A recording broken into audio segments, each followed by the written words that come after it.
Achoo! Excuse me. Amani, if you sneeze one more time, I'm building a wall. I measured. Your sneeze almost hit me from across the room. Relax, Chacha. But now I want to know too, just how far can a sneeze travel?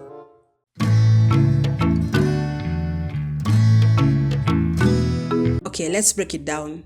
When you sneeze, your body is trying to blast out whatever is irritating your nose, like dust, pollen, or germs. But this blast is super powerful. A sneeze shoots out a mix of snot, spit, and tiny droplets of fluid. Scientists found that a single sneeze can send out as many as 40,000 droplets at once. And get this, those droplets can explode out of your mouth and nose at about 67 miles per hour or 108 kilometers per hour. That's faster than a car on most roads. So how far do they go?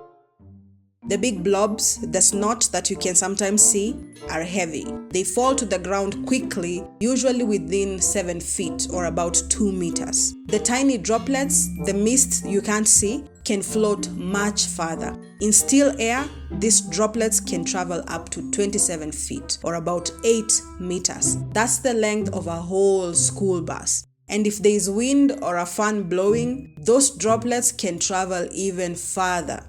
So why does this matter? Those droplets can carry germs like the flu, chickenpox, measles, tuberculosis, COVID-19, and the common cold. So it's super important to, first of all, sneeze into a tissue or your elbow, wash your hands after sneezing or coughing, and try not to touch your face. Here's some fun facts about sneezes.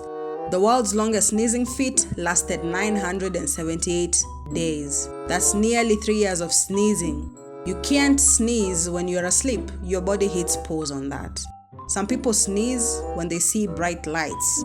A sneeze comes out of your mouth and your nose at the same time. Alright, Chacha, it's quiz time. Let's see if you're paying attention. How far can the fine mist from a sneeze travel in still air? Ha!